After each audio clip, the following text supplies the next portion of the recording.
நமச்சிவாயம். ஜெய் வராகி. இப்போது குரு பயிற்சி சிறப்பாக நடந்து போச்சு. கடகத்துக்கு வந்துட்டார். இப்போ மெயினாக இந்த மாதம் ஜூன் 15 ஜூலை 15 வரையிலும் முக்கியமான நிகழ்வுகள் நடக்குது. என்னென்னா, சனி பகவானுக்கு 4ஆம் இடத்தில் கேந்திரத்தில் சூரியன் வருகிறார். கிரக அமைப்புகளை பொறுத்தவரையிலும் ஜூன் 15 ஜூலை 15 வரையிலும் சூரிய பகவான் சனி பகவான் இங்கே 2 பேரும் 4-10 அமைகிறாங்க. அப்போ 2 கேந்திரங்களில், அதுவும் உபயஸ்தானங்களில் சனி சூரியன் சேர்க்கை என்பது, உடனே நம்ம சனி சூரியன் சேர்க்கை சேர்ந்தான ஒரு பிதிர்கர்மா அப்படின்வாங்க. அது பெரிய பிதிர் சாபம்னுவாங்க. அப்பாவுக்கும் பிள்ளைக்கும் ஆகாதுங்கிறாங்க. சண்டை சச்சரவு வரும்னுவாங்க. சொத்து பிரித்து கேட்பான் அப்படின்வாங்க. பையன் அப்பாட்ட பாகப்பிரிவினை கேட்குறான்னுவாங்க. பிரிவுகள் வரும்னுவாங்க. இதெல்லாம் நெகட்டிவ் தாட்ஸ். சனி சூரியன் கேந்திரம் ஏறுகின்ற பொழுது நிச்சயமாக மாணவ செல்வங்களுக்கு சிறப்பானதாக இருக்கும். வாலிப பருவத்தில் இருக்கக்கூடியவங்களுக்கு சிறப்பானதாக இருக்கும். இந்த சனி சூரியன் சேர்க்கை அல்லது 2 கேந்திரத்தில் இருப்பது அரசு அதிகாரிகளுக்கு சிறப்பு. அரசு அதிகாரிகளுக்கு சிறப்பு. அரசாங்க உத்தியோகம் செய்யக்கூடியவர்கள், கவர்மெண்ட் ஜாப் இருக்கக்கூடியவங்க, புதுசாக கவர்மெண்ட் ஜாப்புக்கு ஜாயின் பண்ணக்கூடியவங்க, இது சார்ந்த எக்ஸாம் எழுதக்கூடியவங்க, group 1, group 2, IAS exam, IPS exam, அல்லது இந்த ஐஆர்எஸ், ஐஎஃப்எஸ் இதுக்கான எக்ஸாம் எழுதக்கூடியவங்க, கமிஷனர் எக்ஸாம், பொதுவாக இந்த குரூப் எக்ஸாம்ஸ் எழுதக்கூடியவர்கள், அதே போல் நீட் போன்ற எக்ஸாம் எழுதக்கூடியவங்க, ஜேஇஇ, ஐஐடி அதுக்கான எக்ஸாம் எழுதக்கூடியவங்க, மாணவ செல்வங்கள், பரீட்சை எழுதக்கூடியவர்கள், ஹையர் ஸ்டடீஸ்க்காக வெளிநாடு செல்வதற்காக எக்ஸாம் எழுதக்கூடியவங்க, காலேஜ் என்ட்ரன்ஸ் எழுதக்கூடியவங்க, ஏன்னா பிள்ளைங்க அவர்களுடைய படிப்பு சம்மந்தப்பட்டது. பையன் 10th முடிச்சிருக்கான் சாமி, அவன் அடுத்து என்ன குரூப் எடுக்கலாம், பையன் இன்ஜினியரிங் போகணுன்றானா, டாக்டர் ஆகணுங்கிறான், பார்க்க முடியுமா? அதே போல தான் +2 முடிச்சுட்டாங்க, என்ன குரூப் எடுக்கலாம், இல்லை காலேஜ் முடிச்சுட்டாங்க, வேலைக்கு போகலாமா, படிக்கலாமா, இல்லை வேலைக்கு அனுப்பலாமா, இன்னும் ஹையர் ஸ்டடீஸ் செய்ய வைக்கலாமா, படிப்பெல்லாம் முடிஞ்சிடுத்து சாமி, பொண்ணை கல்யாணம் பண்ணி கொடுத்துடலாமா, இல்லை வேலைக்கு போகிறது இப்போ வேணான்னுது. அப்போ உங்கள் பிள்ளைகளை பற்றிய கேள்வி, படிப்பு, பரீட்சை, உடல்நிலை ஆரோக்கியம், அடுத்ததாக வேலை, அடுத்ததாக தொழில் தொடங்கலாமா, அப்புறம் அவங்களுக்கான திருமணம். கட்டி கொடுத்துட்டீங்க, கட்டி கொடுத்த இடத்துல கல்யாணம் ஆகிடுத்து, அவங்களுக்கு குழந்தை பாக்கியம் வேண்டும். அப்போ இந்த சனி சூரியன் சேர்க்கை, அதே போல் இன்னொரு காம்பினேஷன் குரு சுக்கிரன். குருவும் சுக்கிரனும் கடகத்தில் சேர்கிறார்கள், ஒன்றா இருக்கிறாங்க. தங்கமும் வெள்ளியும் ஒன்றா இருக்குதுன்னு அர்த்தம். அதுக்கு வெள்ளியும் தங்கமும் ஒன்றா இருக்குது. அப்போ அது ஒரு மிகப்பெரிய மகாலட்சுமி, லக்ஷ்மி கடாட்சம், லக்ஷ்மி யோகம், பண யோகம், தன யோகம், புதையல் யோகம், என்ன வேணாலும் நீங்கள் அதிர்ஷ்ட யோகம். இப்போ கூட பார்த்தீங்கன்னா கேரளாவில் ஒரு ஏழ்மை, ஒரு குடிசையில் வாழக்கூடிய ஒரு தம்பதிக்கு 12 கோடி அடிச்சிருக்கு. இதெல்லாம் தான். அதுக்காக கேரளாவில் இருக்கிற எல்லாருக்கும் அந்த மாதிரி 12 கோடி வந்துருமா என்ன? எதிர்பாராத அதிர்ஷ்டம். அவங்க நினச்சி கூட பார்த்துருக்க மாட்டாங்க. எதிர்பார்ப்போடு 4 டிக்கெட் வாங்கணும்னு குழல, புரியுதா? அப்போ யாரோ ஒருத்தருக்கு அந்த அதிர்ஷ்டம் அடிக்குது. அதுதான் கிரகம், அதுதான் உங்களை ஜெயிக்க வைக்கும். இதை போல் இந்த மாதம் உங்களுக்கு யாருக்கெல்லாம் ஜெயிக்க போகிறீங்க, யாருக்கெல்லாம் நல்லது நடக்க போகுது, ஃபுல்லாக ப்ரீஃபாக பார்க்கலாம் வாருங்கள். மீனராசி. மீனராசிக்கு அற்புதமான கால நேரம். நான் சொன்ன இந்த ஜூன் டு ஜூலை 15 to 15 பாருங்கள். சூரியன் மீனராசிக்கு 4ஆம் இடத்தில் சூரியன். பொதுவாகவே இயற்கை சுபர்கள் கேந்திர திரிகோணங்களில் அமைந்தால் அந்த ஜாதகர் ஒரு 30 வயசுக்கு மேலே, 33 வயசுக்கு மேலே எல்லா அதிகாரமும் அவங்க கைக்கு சேரும் என்பது ஜாதக விதி.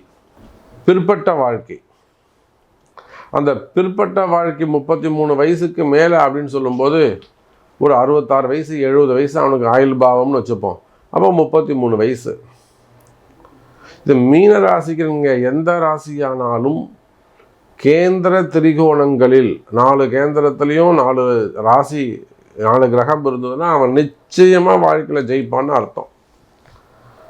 அவனுடைய வளர்ச்சியை யாரும் தடுக்க முடியாதுன்னு அர்த்தம். அப்போ அதை போல் மீன ராசி என்பர்களே, நம்பிக்கையாக இருங்கள். நீங்கள் சினிமா துறையாக இருக்கலாம். நம்ம இப்போ சினிமா துறையில் எவ்வளவோ நண்பர்கள் நம்மகிட்ட வந்திருக்கிறாங்க. நகைச்சுவை நடிகர்கள், முன்னாள் நகைச்சுவை நடிகர்கள். அவங்க பசங்களுக்கெல்லாம் நம்மகிட்ட வந்து வாராகிட்ட வந்து வாக்கு கேட்டு போயிருக்காங்க. வாராகி வாக்கு கொடுத்துருக்குறாங்க. அவங்களுக்கெல்லாம் பசங்க சிறப்பாக இருக்கணும், அவங்க என்ன மாதிரியான பிஸ்னஸ் பண்ணலாம், அவங்க வந்து குலத்தொழில் அதாவது சினிமாவுக்கு வரலாமா வரக்கூடாதா, இதெல்லாம் நிறைய வாக்கு கொடுத்துருக்குறாங்க. சினிமா துறைக்கு சினிமாவில் அவங்க வெற்றி பெற முடியுமா, நல்ல இவங்க அவங்கள அப்பா மாதிரி நல்லா ரீச் ஆவாரா, அவங்க அம்மா மாதிரி அவங்க ரீச் ஆவாங்களா, இதெல்லாம் சினிமா துறைக்கு நிறைய வாக்குறுதிகளை வாராகியமாக கொடுத்துருக்குறாங்க. அப்போ நீங்கள் சினிமா துறையாக இருக்கலாம், அரசியல் தலைவர்களாக இருக்கலாம், அது பரம்பரையாக பிஸ்னஸ் பண்ணக்கூடியவங்களாக இருக்கலாம், அந்த தொழில் செய்யக்கூடியவங்களாக இருக்கலாம். 2 கேந்திரங்களில் 2 கேந்திரம் 1, 4, 7, 10 1, 4 1ஆம் இடத்துல சனி, 4ஆம் இடத்துல சூரியன். அப்போ இந்த ரெண்டுமே வலிமையான கிரகம், ரெண்டுமே முதன்மையான கிரகம். சார் சூரியன் தான் தலைவர், அவர் போய் 4ஆம் இடத்துல கேந்திரம் ஏறி இருப்பது அற்புதமான மீனராசிக்கு அற்புதமான ஒரு கால நேரம். அதே போல் ராசியில் சனி இருப்பது மிகப்பெரிய பலம். ஆமாம், ஒரு யானை பலம், ஒரு அசுர பலம், ஒரு ராவணனுடைய திமிரு, இதெல்லாம் மீனராசி கிடைக்கும். பெரிய பலம் கூடும், ஒரு தைரியம் அதிகரிக்கும், ஒரு தன்னம்பிக்கை அதிகரிக்கும், ஒரு தான் என்ற அகம்பாவம் ஏற்படும். அது இருந்தால் தான் சார் நிர்வாகம் பண்ண முடியும். நல்லவனாக இருந்தால் நிர்வாகம் பண்ண முடியாது, திறமை வேண்டும். அப்போ இந்த 2 கேந்திரங்களில் மீனராசி அன்பர்களே, 1ஆம் இடத்தில் சனி, 4ஆம் இடத்தில் சூரியன், இதெல்லாம் நல்ல பதவி உயர்வுகளை கொடுக்கும், நல்ல முடிவெடுக்க தோன்றும், நிறைய விஷயங்கள் அப்டேட் ஆகும், வெளி உலக தொடர்பு, பெரிய மனிதர்களுடைய தொடர்புகள் கிடைக்கும், ஞானிகளுடைய சித்தர்களுடைய குருமார்களுடைய தொடர்புகள் கிடைக்கும், ஞானம் பிறக்கும், இருள் விலகும், ஒளி பெருகும், வாழ்க்கைக்கான வெளிச்சம் கிடைக்கும். பாருங்க, இந்த சனிய சூரியன் தான் வெளிச்சம். அப்போ வெளிச்சம் வந்ததுன்னா உங்கள் வாழ்க்கையில் அடுத்து என்ன செய்யறதுன்னு தெரியாமல் இருக்கிற இருள் தானாக, இருட்டு தானாக வெளியில் போயிடும். ஒளிமயமான எதிர்காலம் கண்ணுக்கு தெரியும். உங்களுக்கு கையை பிடிச்சி கூட்டு போகிறதுக்கான குருமார்கள் கையில் கிடைப்பாங்க. என்ன முடிவெடுக்கணும்னு உங்களால் முடிவெடுக்க முடியும். இதை தான் நான் செய்ய போகிறேன் அப்படின்னு ஒரு கான்ஃபிடென்ட் உங்களுக்குள்ளே பிறக்கும். இத்தனை நாளாக எனக்கு அது இல்லாமல் இருந்தது சாமி, உங்கள் பதிவை பார்த்தேன், இனிமேல் நான் இதை தான் செய்ய போகிறேன்ற முடிவெடுத்திருக்கிறேன். அப்போ குழப்பங்கள் தீரும், மனக்குழப்பங்கள் தீரும், தைரியம் அதிகரிக்கும். இதுதான் நான் என்ன சாமி செய்யணும், நான் என்ன சாமி அடுத்தது என்ன பண்ணணும், என்னுடைய குழப்பம் தீரணும்னா எடுங்க உங்கள் ஜாதகத்தை, உங்கள் ஜாதகத்தை கண்டுபிடிச்சுடுறேன், என்ன வேணாலும் பண்ணிக்கலாம். நினைச்சதை சாதிக்கக்கூடிய நல்ல நேரம் பிறந்திருக்கிறது மீன ராசி அன்பர்களே. எல்லாம் நன்மைக்கே. அதே போல் 5ஆம் இடத்துல இருக்கக்கூடிய குரு சுக்கிரன், பணவரவு, தனவரவு, திருமண யோகம், குழந்தை, கல்வி, படிப்பு, பரீட்சை, எல்லாத்துலேயும் வெற்றி. குருவும் சுக்கிரனும் சேர்ந்துருக்கிறாங்கன்னு புதிய நண்பர்கள் கிடைப்பாங்க, திருமண யோகங்கள் இருக்கும், மெயினாக வேலை வாய்ப்புகள் அதிகரிக்கும், பரீட்சையில் வெற்றி பெறுவதற்கான வாய்ப்பு. 2 வாட்டி பரீட்சை எழுதுகிறேன், குரூப் எக்ஸாமாக இருக்கலாம், IAS IPS ஆக இருக்கலாம், காவல்துறை அதிகாரிகளாக இருக்கலாம். மாணவ செல்வங்களுக்கு எல்லாமே சப்போர்ட்டாக அனுகூலமாக நடக்க போகுது, நினச்சது நடக்க போகுது. வேலை கிடைக்கும், வருமானம் இருக்கும், வேலையில் மாற்றங்கள் கிடைக்கும், நிம்மதி கிடைக்கும், பேர் புகழ் கிடைக்கும், பாராட்டுகள் கிடைக்கும்.